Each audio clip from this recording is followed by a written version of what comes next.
Саламатсыздарбы? Бүгін Оштогу Геоло-городоктон сатыла турган үй көрсөтөбүз. Мечиттин жанында, жолдун боюнда жайгашкан тугандар. Ушул үйдү 150 миң долларга шашылыш түрдө сатууга койду. Үйдүн узун туурасы 9-12 палтарашка, жери 6 сотук, алдында багы, навеси, ушундай дарбазалары менен. Мына мечит. Бул Геоло-городоктогу тагыраагы бул жерди тугандар Жаңычек Достук Кичи району деп коет. Мына көрүп турасыздар мечит. Мечитке кошуна болосуздар. А бул болсо 78 көчө, 70 метр жогоракта Абжалов көчөсү менен кесилишет. Оң жакка жүргөндө Учар, сол тарапка жүргөндө Фрунзенский тарапка түшөт. Ал эми ылдый жагыны карай турган болсок, бул жагы түз эле барып оңго бурулуп, кайра ошо Фрунзенскийге түшөт. Бул маршрутканын жолу тугандар. Маршрутканын жолу. Газ, суу, свет, канализация бүт бардыгы центральный, бардыгы бар. Жүрүңүздөр анда кирип көрсөтөлү. 78 көчөнүн 8 үйү. Мына бул жактан номери турат. 8 үй. Мына көчө жактагы көрүп турасыздар, тосмолорундагы, дарбазаларындагы бүт бардыгыны краскалап, жаңылап койгон. Ал эми үйдүн сырты дагы фасад жаңы декор болгон. Жакшы түстү тандап алыптыр. Үй негизи палтарашка, астыңкы кабатка бул жагынан дагы кирсе болот. Навес жасап атайын эшик коюп койгон. Нар жагынан дагы кирсе болот. Үйдүн алды асфальт болгон. Навес тугандарына, навес бийик жабылган. Те төргө чейин бир 3-4 унааны нар жакка чейин буруп алып барып коюп койсо боло берет. Анан бул жагы бак. Айланасы мына тосулган көрүп турасыздар. Жер аянты 6 сотук, бүт айланасы дуал менен тосулуп, ушундай бак болгон. Мына жактары дагы кенен экен. Те төрдө болсо көрүп турасыздар, сырткы ажаткана бар экен. Эми бери бурулуп, үйдүн бул жагынан караңыздар мына. Көрүп турасыздар, үйдүн узун туурасы 9-12. Палтарашка. Терезелери бардыгы пластик. Бул жагында дагы мына навес турат, эшик ачылып турат, ошол жагынан дагы кирүүгө болот. Азыр эми кирип көрсөтөлү. Үстүндө 4 бөлмө бар, астында 4 бөлмө бар. Ушул үйдү 150 миң долларга шашылыш түрдө сатууга коюп жатат. Баасы албетте түшүрүлүп берилет. Келиңиздер, ичкери кирели. Бисмилла. Бул жерге бут кийимди чечип, мына тепкич менен көтөрүлүп чыга беребиз. Тепкич мына көрүп турасыздар, ушундай кафел болгон. Бул жерге мына чыкканда, бул жер площадка, терраса деп койсок болот. Көчө жактагы ушул жерден аябай жакшы көрүнөт экен. Ана варианттарын дагы сүйлөшүп көрөсүздөр. Биз экранга ээсинин телефон номерларын жазып койдук. Ошол номерга чалып сүйлөшсөңүздөр болот. Келиңиздер, бисмилла. Мына биз кирип келдик. Киргенде эле үйдүн ортоңку бөлмөсү, бүт дуалдары мына көрүп турасыздар, туш кагаз, потолок гипсокартон менен жасалган, кичи лампа, люстралары бардыгы коюлган. Ана бардык бөлмөлөрдүн полу ушундай сасна, жыгач пол, лакталган, жылтыраган боюнча турат. Бул жакка кирели. Бул биринчи бөлмө мына көрүп турасыздар. Чоң бөлмө, кичи зал же болбосо спальня деп койсок болот муну. Бул жагында бир терезе, бул жагында 2 терезеси бар. Бул эми тугандар кичи зал катары же жатакана катары пайдаланылат. Андан кийин бул жакта дагы кирме чыкма 2 бөлмө бар.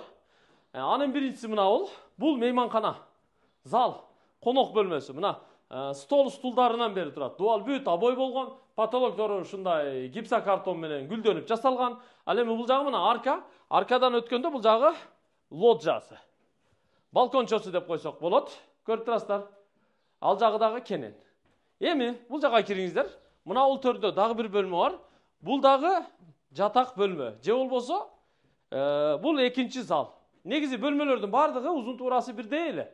Узуну бир 6 метр, туурасы бир 3,5 метр чыгат. Кенен бөлмөлөр. Кааласаңыздар жатак бөлмө, кааласаңыздар мейманкана катары иштете бересиздер. Дуалы ичинен туш кагаз менен жасалган. Терезелери, мына дарчалары менен бардыгы пластик. Анан жылуулук системасы тартылган чугун радиатору коюлуптур. Мына потологуну карап койсоңуздар болот. Бир катар ошо люстраларыны, анан софиттерини жаңылап эле койсоңуздар болду. Эми бир аз косметикалык ремонт керек. Эшиктер дагы мына заказ, буйртма менен жасалган эшиктер. Ушундай бийик келген эшиктер, стандарт эмес эшиктер да. Эми астыңкы кабатка түшөлү, келиңиздер. Ушул эле жерден сразу эле астыңкы кабатка түшсөк болот. Мына тепкичтери бардыгы ушу жыгач каражаттарынан жасалган. Биз азыр астыңкы кабатка түштүк. Астыңкы кабаттын дагы ортоңку бөлмөсү ушул жер. Ана мына жерде сразу бери бурулуп карай турган болсоңуздар, Биз биринчи көчө жактан көрсөткөн эшик ушул жер. Муну дагы баягы той топурда бемарал ачып колдонсоңуздар болот. Анан мына тепкичтин астына атайын кладовка кылып жасаган, майда чүйда коюуга болот. Бул жакка дагы радиатор коюлуп атайын жылуулук тартылган. Эми бул жакка жүрө турган болсок, мында болсо дагы бир бөлмөсү бар мына. Көрдүңүздөр, үстүндөгү жатак бөлмөнүн асты. Бул холл. Ушул жерде отуруп эс алса, ушул жерде чай ичсе болот да. Бирок бул жакка чыкканда бул жакта ашканасы жайгашкан. Ашканага бул жактан кирет бемарал. Мына ашкана зонасы ушул жерде. Фартугу мына дубалы кафелденген, газ электропечка коюлган, жылуулук меши коюлган, мына көрүп турасыздар. Чоң меш турат бул жерде, сапок формасында, вытяжка коюлган, Бул жакта болсо суу фильтрлери менен бардыгы коюлган. Бул жерге ушул тарапка зыңкыйтып потолокко чейин сонун эмерек буйртма берип жасатып алсаңыздар болду. Бул жакта болсо дагы бир бөлмөсү бар. Мына көрүп коюңуздар. Муну да ушу жашай турган бөлмө катары пайдалансаңыздар болот. Терезеси бар экен бул жакта дагы. Өтө чоң эмес, өтө кичине эмес, форточка иретинде. Бул эми астыңкы кабаты болду. Демек, мына ортоңку бөлмөлөрдү кошуп эсептегенде астында 4, үстүндө 4 бөлмө бар да. Келиңиздер эми, бул жак менен сразу сыртка чыгып кетели. Калганын дагы улантып көрсөтөбүз. Кайра сыртка чыктык, бул жер навес. Мына бул жакта тапчан турат, эми бул тапчанды жакшылап, жаңылап, буйртма берип чоңурагын коюп аласыздар. Эми бул жакка карай турган болсок, мына кошунанын дубалына чейин дагы түрдүү дарактар бар экен. Гилас мисалы, бул жакта тыт турат, нар жагында кайноолу, кара гилас бардыгы бар экен. Бул жакка өткөнгө дагы мына көрүп турасыздар, атайын ушундай асфальт басып тротуар кылып коюптур. Ал эми ортодогу бакты бүт айландырып ушундай темир тосмо менен тосуп коюптур да. Бул бакта эмнелер бар? Мисалы алмалар бар, Мына алмаларды караңыздар, шингил болуп, жүзүмдөй алма алыптыр. Мына бул да ошондой алма экен, мисалы поликарлик алмалар экен. Бул жагы болсо тоок гана. Мына бул төргө келе турган болсок, бул жакта мисалы анжир өсүп турат. Анан бери бурулуңуздар, мына бул анар дагы сонун болуп гүлдөптүр. Анар. Анан эми бакта бардык нерсе бар экен. Ассортимент аябай көп. Мисалы анар турат, малина турат, алмурут турат, алманын түрлөрү бар, анжир бар экен, анар бар экен, Мында болсо мына кокон гилас бышыптыр, сонун болуптур. Мына бул дагы бул жакка карап өскөн, ушу көрүп турасыздар, жүзүм сыяктуу гүл. Бери айланып келе бериңиздер. Бакты айландырып караганга жакшы экен да. Бул жагы болсо мына отункана, ажаткана.